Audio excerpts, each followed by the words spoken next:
신천지 교인 중심의 코로나19 확산세가 주춤한 가운데 전국에서 소규모 집단 발병 사례가 나타나고 있어 당국이 긴장하고 있습니다. 특히 고령의 기저질환 환자들이 많은 요양원과 병원에서 발생하고 있어서 걱정인데요. 잠시 뒤 전문가와 함께 상세히 짚어드리겠습니다. 먼저 어제 하루 확인된 확진자의 전체 규모, 특징 살펴보겠습니다. 취재기자 연결합니다. 이승훈 기자.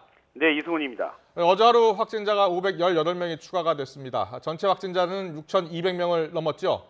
예, 그렇습니다. 신규 확진 판정을 받은 코로나19 환자는 518명입니다. 이에 따라서 말씀하신 대로 지금까지 확인된 환자 모두 6,284명으로 늘어났습니다. 방역당국이 확인한 공식 사망자도 42명으로 집계가 되고 있는데요. 또 신규 완치 환자 20명을 포함해서 격리 해제된 완치 환자 역시 108명으로 늘어난 상태입니다.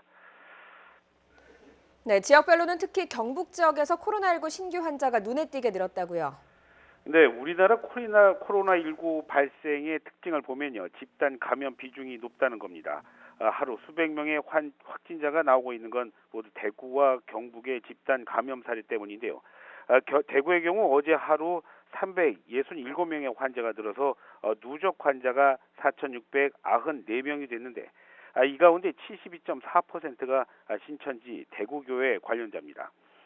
경북도 소규모 집단 발생이 늘어서 우려가 되는 상황입니다.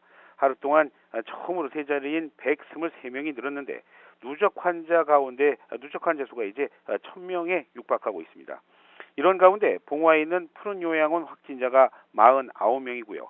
경산의 행복요양원 확진자 8명, 그리고 군립 청도 노인요양원에서 3명이 확인됐습니다.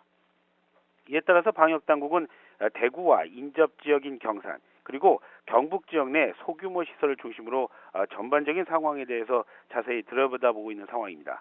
이 밖에 경기에서 10명, 충남 4명, 부산 3명, 충북 3명, 경남 3명이 확인됐고요. 서울과 대전 등에서도 각각 2명 환자가 확인되고 있습니다.